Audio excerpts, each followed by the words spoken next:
G'day there guys, how's it going? Markee here, back again with another episode of r/LegalAdvice. Now with that said, I want you to sit back, relax, and enjoy the bloody good content, and don't get arrested in the process. Posted by user XRainbowCupcakeX, titled, Illegal Transfer of House Ownership, ? I don't know what to title this. Indiana. So my mother has a house. Been in our family for almost 100 years now, never had a mortgage, never had home equity, anything, ever. Mum up to date on property taxes, no tax sale, nothing.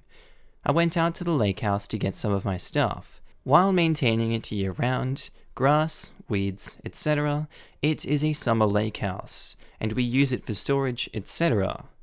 When I entered the house, it looked like someone had broken in. So I asked a neighbor, and she said the bank took it, and so here we are. I called and filed a police report of all stolen items that I'm assuming the people at the bank hired took, and the police officer is to call my mum tomorrow after he figures out what he can. He informed my mum there is a law where if you care for a property for more than 30 days, you can lay claim to the property. However, my mum had hired a guy to take care of the property, and the bank's vendors turned him away. My neighbor says that they entered with a key and I can still get in with mine. I am the sole person with a key, my mum doesn't even have one. How is all that possible? The officer told us to be sure we aren't charged with trespassing to not come back.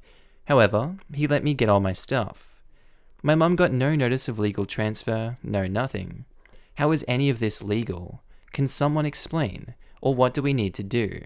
Edit. Another question. My mum talked of changing the locks on them and was wondering how good and bad of an idea that would be. Edit 2, they also have a padlock on the back door, but didn't change the front door locks, which I don't get. Edit 3, to clarify, there is a sign-in sheet in the home that vendors are supposed to sign when they work on the home. With the name of the bank in the header, there is also a sticker on the front window with a number to a security company that is employed to secure homes for banks. The bank has winterized it, and has already started replacing the roof and has done the gutters. Sorry for those of you wondering if it's just neighborhood gossip. Edit 4. Wow, I appreciate all of you. Those of you saying to move back in, the house is livable, but there are repairs that need to be done and the house is 45 minutes from town. If I didn't have kids, I'd be out there in a heartbeat. But my boyfriend and I were living out there up until February 2019 and had to move out because we were far from town. The electric bill was through the roof. 4 kids make that hard. Because the house is not insulated to be a winter home, and it just reverted back to a summer home to fish storage. And also, Mum asked to run a credit check. She said she already had credit monitoring set up and gets daily notifications. Nothing weird has been reported to her credit. No equities or the like. Update for now, Sergeant coming to take my mum's statement today. We are waiting, they spoke on the phone for a good hour. He pulled up her deed while on the phone and said he sees no case for a lien or foreclosure. He's stumped, but working. He is going to call the security company. Again, cannot reach the bank or attorney until Tuesday. The officer had 2 things conflated, tenancy and adverse possession. I'll get adverse possession out of your way since I'm sure that's your larger concern.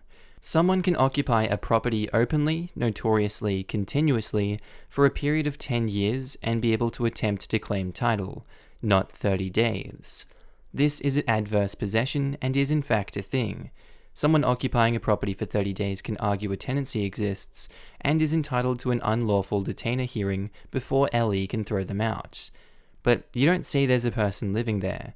I don't know why the officer believed that you could just be charged with trespass, but I suspect he's just exercising an abundance of caution because when LE intervenes in a civil dispute to the extent it becomes an unlawful eviction, by removing a squatter, it is possible that LE holds liability since it's outside their authority.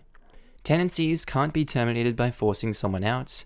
Really, just the refusal of LE to involve themselves in forcing someone out is what people keep calling squatters' rights, but they are wrong, because that term actually means adverse possession, but really under the law doesn't have a meaning at all. It's just a pet peeve of mine when some people use it to mean due process, under which someone cannot be evicted without a court saying so.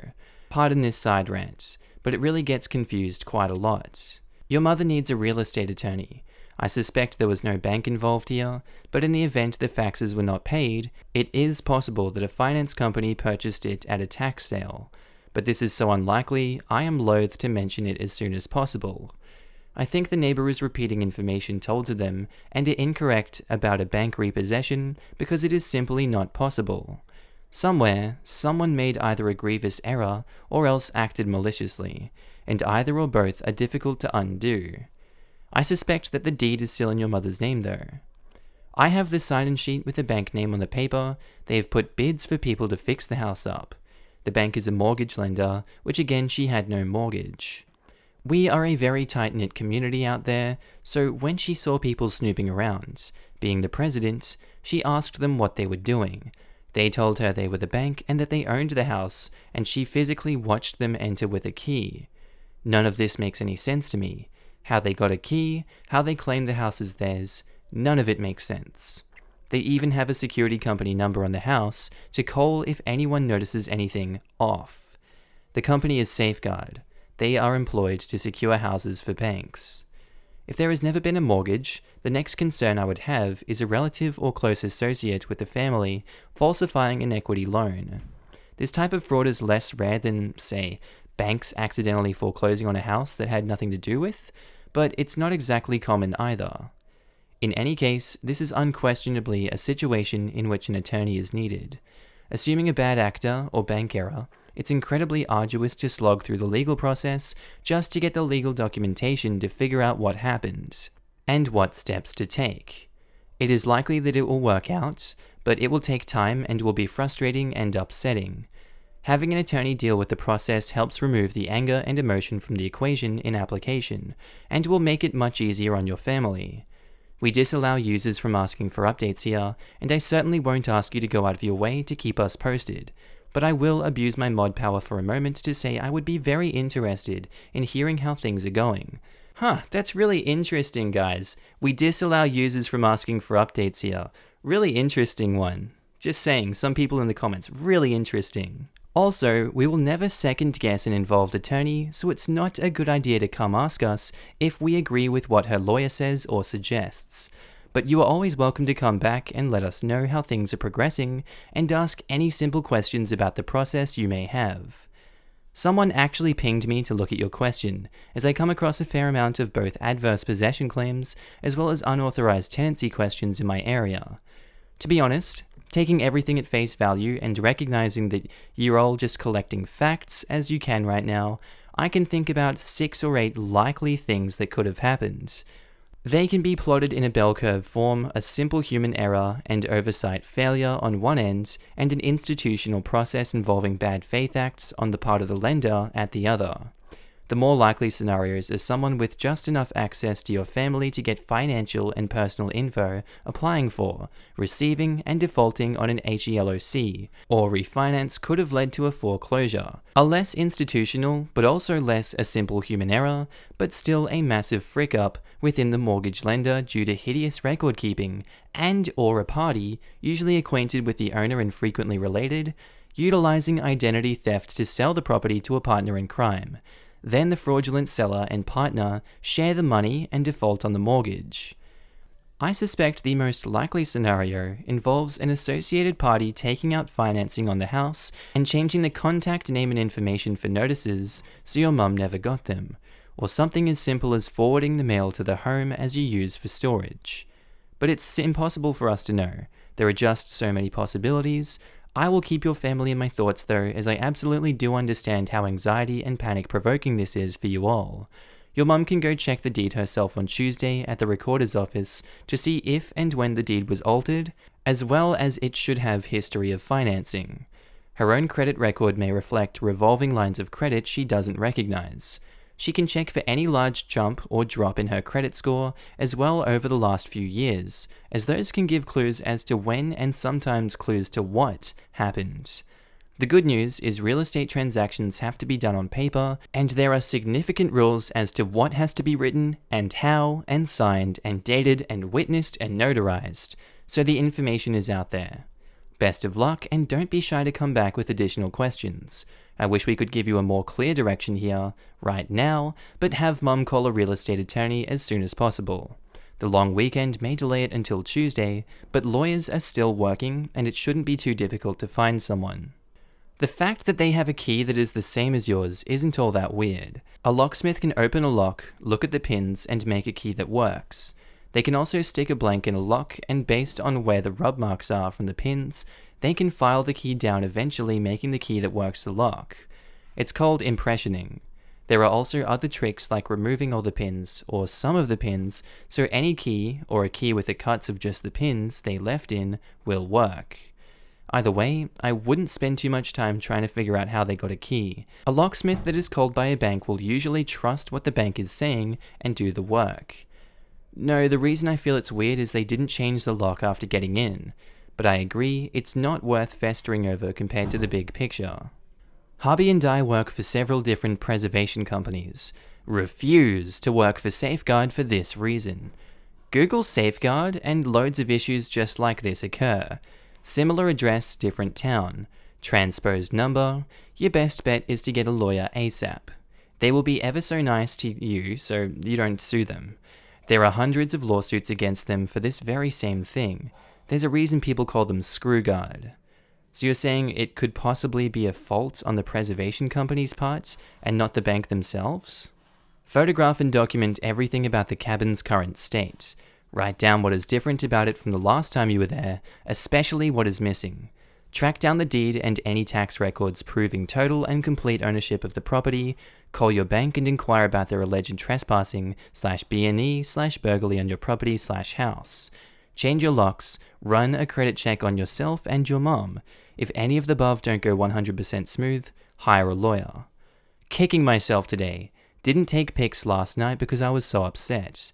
The neighbor told the lawn guy that the owners were here and trying to figure out what was going on, and he warned her that if we enter again, they'd press charges. So I took pictures of the outside of the house. I'm not looking to fight a misdemeanor on top of a civil suit. Update on stolen lake house. Indiana because the bot yelled at me. Not looking for advice so Modmin team can lock, but wanted to update y'all. My mother got a hold of the bank today who said they had no record of the address in their system. However, they did have a completely different lake house in their system. They said they had no financial interest in the house at all. They directed her to their real estate company in our county. He said he hasn't had a house at that lake in many years. She then contacted the property preservation company that secured the house. The CSR got very frantic, asking for the burglary report case number, and again told her someone would call her. She also stated our address was not in their system. She hired a locksmith at the direction of her attorney, and we went out there and placed warnings and changed locks. The locksmith informed us they actually didn't have a key. As previously stated, I was the only one with a key, and they credit carded the door and replaced the lock in the back and just said screw it when it came to the front door. Neighbors took pictures of our license plates but didn't call the police, so I'm in fear something bigger is going on. But now it's just up to the DA to find someone to press charges against and civil court for emotional damage and loss of truly invaluable things that they stole while renovating. Thank you all again. And that was posted 2 days ago. I don't think there's going to be another update on this one. So, Jesus Christ. That leaves it up in the air, but what can you do? Posted by user Mistress Nadine 18 hours ago, by the way. Urgent. My boss threatened to fire all staff for unionizing for wanting safer conditions, and I think he's going to follow through later today. Can someone explain the difference between non-recall and termination as it applies here? New York. Hello, I've been organizing my co-workers in union activity in an effort to get safer working conditions and maybe higher pay when we, a retail business, reopen after COVID-19. We don't feel like our safety concerns were taken seriously or that they were willing to budge on some important parts of our requests. This business is a small chain with a corporate structure above us. Our demands were sent to the higher-ups after our boss freaked, and I don't think enough was done, and neither do any of my co-workers who have participated. We were told that they are aware of our demands and will address them when the time is right. After our demands, they very suddenly decided that they were going to reopen this Saturday, the 30th, without discussing doing more about workers' safety concerns than the half-assed nasty email that was sent. About half of the staff at this store has an underlying health condition, and in my opinion, they have offered the bare minimum, if that. I have educated myself and my co-workers about the National Labor Relations Act and that we should be protected should we unionize. That seems like the direction it's going. Crap is going to hit the fan today. He privately emailed a co-worker that if I, serious health condition, or another co-worker, also with a serious health condition, but has another job and may just leave this one, didn't agree to work a specific shift, he will have considered us all to quit and will replace all staff. We have been very clear that we are willing to work, just with better conditions. We have been clear that we do not want to quit. I reference the NLRA a fair bit in the email, and make reference to the ADA. He's not willing to make reasonable accommodations for those of us at higher risk. But the part about considering us to have quit is throwing me. Can someone explain non-recall and termination as it relates here? I have been referred to a local law service, but I do not know how long that will take. A similar organization, unrelated COVID crisis, yay me, referred me to a lawyer within the same organization who doesn't practice employment law, so she was unable to answer some of my questions, and I do not know how long it will take me to get put in touch with an employment lawyer, but I have to send this email today. All help is appreciated, TIA. Location NY, but not New York City. Genghis Kant says, I'm not a lawyer, I have organized a workplace though, and will replace staff. The boss can't easily replace you all. If they claim they can, they're bluffing. Training, onboarding, etc. costs money and time. It makes more financial sense to negotiate with you all than it does to fire you all and try finding people that will risk their health, hire them, and train them. So, solidarity is necessary here. As a group, you all need to inform the boss that you will not be going into work until negotiations have taken place or demands have been sufficiently met. Preparing to strike would then also be reasonable. Privately emailed a co-worker. Also, that private communication is concerning. You're a union, even without NLRB recognition. You're a group. Refuse any attempts the boss makes to single people out. The boss may be trying to determine who the leader is to try to remove them, and/or trying to create hierarchy to diminish your collective power. In other words, union busting. Not a New York attorney, not your attorney, strictly federal advice. You need to contact the NLRB and file an unfair labor charge. Your employer has violated your Section 7 rights. If you're serious about unionizing your workplace, you'll need to show that at least 30% of the workers are interested in a union. The NLRB will then come to your workplace and host essentially a secret election where you can vote for unionization or not. If the election passes by a majority of employees, half plus one, you will have formed a union and your boss will be forced to recognize and bargain with your union. The NLRB will also prevent and punish your boss for committing unfair labor practices, like discouraging unionization via threats to fire everyone or close down the operation. Here's some websites that you guys can look at if you're interested. Are there any local labor unions that you've been in contact with? There are usually organizations that are organized to help people in your situation, and they can guide you through this process. I've been working with the guidance of other successful community organizers, but I thought we would still be protected by NLRA because we're still making a concerted collected effort. What is your industry? An established union can support you through this process. Adult retail. I'm a dildo peddler. Nice. I'd also say you should contact the Sex Workers Union. If I remember correctly, they were working to protect the entire adult film industry workforce, as well as other tangential employees. Nice.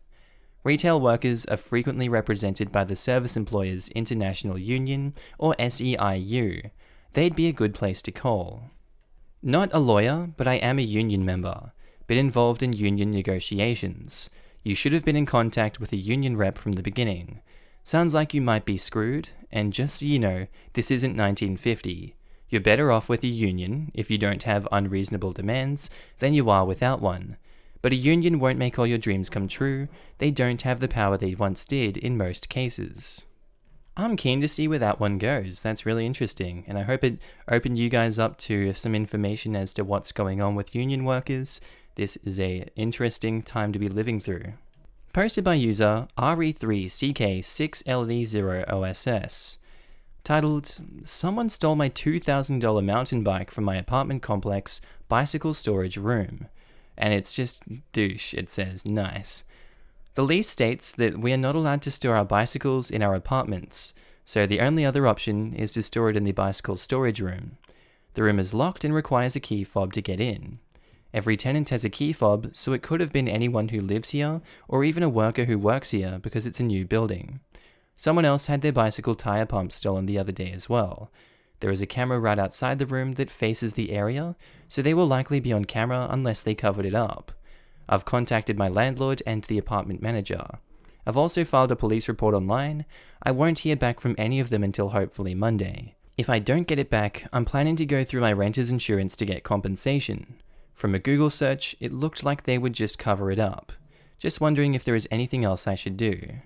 If there's a security camera and fob system, there's a very good chance they can figure out who did it, even if they are concealing their face. Fobs are assigned to units and tenants, and each strike is recorded on software that tells you to the second who accessed what and where.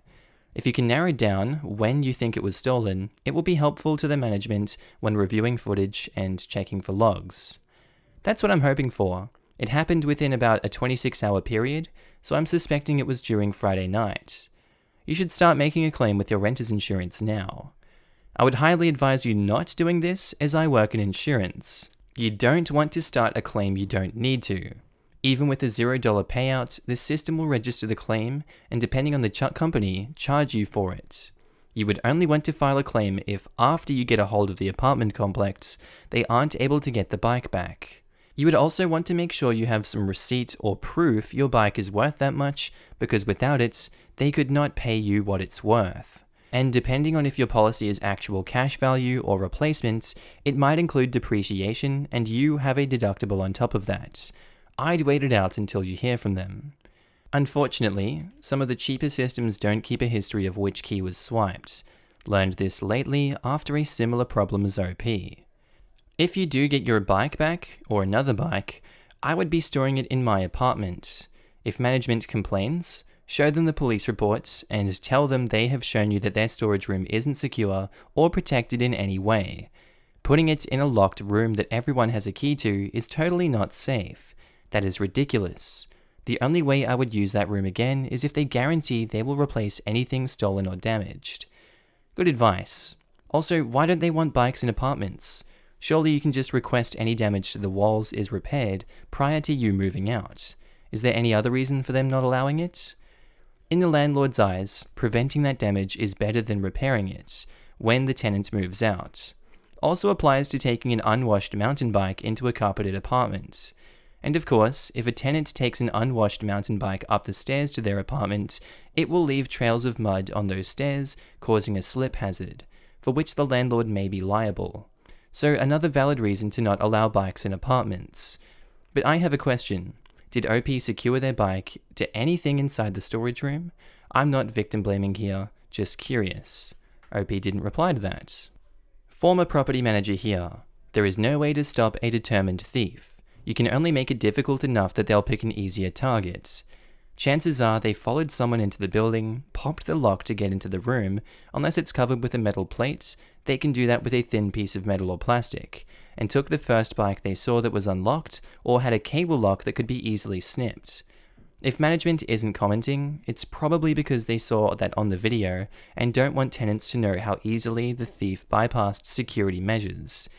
File a police report by all means, but it's unlikely a stranger can be identified by a recording if they aren't a tenant. If there's no metal plate over the latch to the building or bike room, raise hell with management. It's a relatively simple and cheap method to make it too annoying for thieves to bother. Edit: if you don't have renter's insurance, you should. It is a few dollars a month and this would have been covered. Most likely this will be an expensive lesson. Sorry it's happened to you. Update regarding my stolen mountain bike from my apartment complex. Not much came of it. I filed a police report online over the weekend, and then immediately after posting, a commenter suggested I file a claim with renter's insurance, so I did that. I waited until Tuesday and didn't hear anything back from the police department, so I called and spoke to the station officer, who told me that an officer was sent out to check the footage from the store next door, but didn't find anything useful. He told me that the officer tried to contact the apartment manager but couldn't get a hold of anyone. I relayed this to the apartment manager, who had checked the security footage from the apartment and told me that he potentially found something. He also said that he had been in contact with the police and would update me. I haven't heard from him since and have decided to stop pursuing it further. My insurance company called me on Wednesday. I spoke to them for maybe 10 minutes, and without any issue, they sent me a check out for the value of the bike minus a $500 deductible. I used that money and bought a much better mountain bike and 2 kryptonite locks and have been storing it in the storage room. Hopefully this one stays there. Thanks for the help. Glad this one ended well. G'day there guys, Outro Markee here. Hope you enjoyed the episode as much as I enjoyed making it today. If you did, be sure to like, comment and subscribe. Tell me what you thought about it down below. Also, if you like memes, be sure to head on over to my second channel, Markee 2. It should be one of the sexy Australian faces on screen, the one without the flag. It's my latest and greatest creation, and I hope you like it. Also, I'd like to give a huge shout out to my channel members and Patreon subscribers. You guys do so much good for me, and the support goes without saying, but I'm gonna say it anyway. I love you guys, and I appreciate all the help and support you provide me on this channel. Also, if you want to join the family, links are down in the description below, or click that join button next to the subscribe button. Anyway guys, I hope you enjoyed that one today. I'll see you in the next one. Bye!